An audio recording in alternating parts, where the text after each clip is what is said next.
E a gente continua aqui no Hora News com o noticiário internacional e acontece amanhã a assinatura do acordo entre Mercosul e União Europeia. O presidente Lula recebeu hoje a presidente da Comissão Europeia, Ursula von der Leyen, no Itamaraty. Para entender mais desse acordo, eu converso com Alexandre Ueara, coordenador do curso de Relações Internacionais da ISPM. Olá. Muito boa tarde, seja muito bem-vindo, professor. Que alegria recebê-lo aqui no Hora News. Olá, boa tarde, Aissa. Muito bom falar com vocês novamente.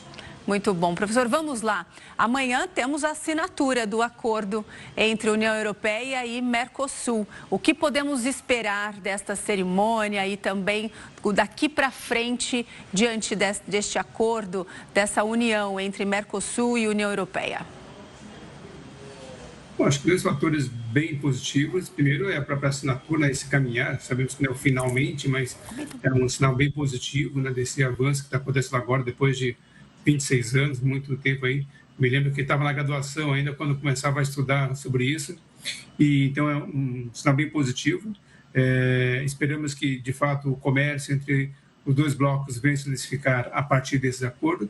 E outro sinal positivo é que, no momento cheio de conflitos, como a gente tem visto, neste momento, ter um acordo de cooperação internacional é um sinal bastante alvissareiro.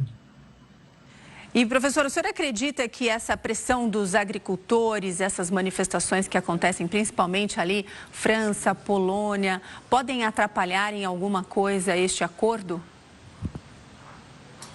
A gente sabe que, assim, neste momento, o que precisaríamos ter é uma maioria bem confortável em relação a população da União Europeia aprovando esse acordo. Então, com agora a adesão da Itália, né, que foi uma posição favorável importante, nós tivemos aí uma maioria importante para poder avançar nesse acordo, mas sabemos que ainda temos passos importantes a serem avançados e a própria União Europeia tem feito algumas concessões, tem feito alguns avanços em termos de políticas para favorecer exatamente esse setor agrícola e eu creio que aos poucos, né, membros da União Europeia, os próprios agricultores da União Europeia, com exceção neste momento ainda da França, que é um ator importante ali, não tem se convencido de quanto pode ser positivo esta relação, essa integração entre os dois blocos. Mas eu creio e sou otimista de que, de fato, possa haver avanço, sim, a partir do momento em que esse acordo comece a entrar em vigor. A presidente da Comissão Europeia, ela disse durante a entrevista de hoje, né, professor, que o melhor ainda está por vir. O senhor acredita que o tratado, ele prevê aí essa redução de tarifas comerciais? Eu gostaria que o senhor explicasse para a gente, analisasse como que vai ser este cenário, essa redução de tarifas comerciais.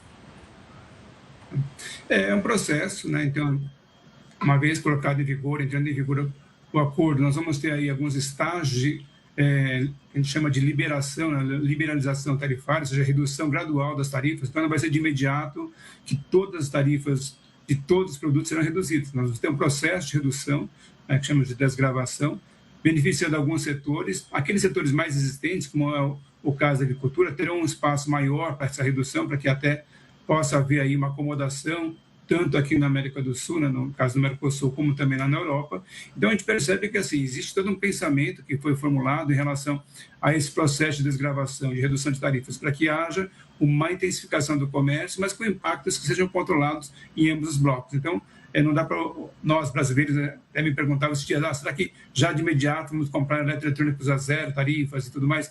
Depende, né? Alguns setores sim, outros não. Então, a gente tem que ter uma expectativa de que isso vai acontecer ao longo do tempo. Vai ser positivo, na minha opinião, tanto para os consumidores aqui do Mercosul, como também para os consumidores europeus, mas isso vai ser paulatino, não vai ser tudo 100% de maneira imediata. Ah, sim, isso vai ser gradativo, não é mesmo, professor? Mas a gente já tem uma ideia, não é mesmo? Acho que o consumidor quer saber, não é mesmo? Assim, a gente já tem uma ideia quais são os produtos que podem ficar mais baratos aqui no Brasil para o consumidor final? Sim, alguns produtos, como a parte de industrializados, a gente costuma ter né, uma possibilidade de ter produtos mais baratos aqui, já que vamos ter uma redução de tarifas para esses produtos. E temos que lembrar que assim, as tarifas de importação ou de importações, elas são importantes porque elas, de fato, têm algum peso ali. Né? Então, por menor que seja essa redução, vai ter uma redução de industrializados e alguns produtos que também já vão ser liberalizados para que o brasileiro possa importar. Então, a parte de alimentos, também alguns alimentos podem chegar mais baratos aqui para os consumidores brasileiros, que vai também ajudar bastante, até em um momento que a gente está aí olhando uma redução. Nesse ano nós tivemos uma inflação menor do que as expectativas. Também esse fator é um fator importante, né?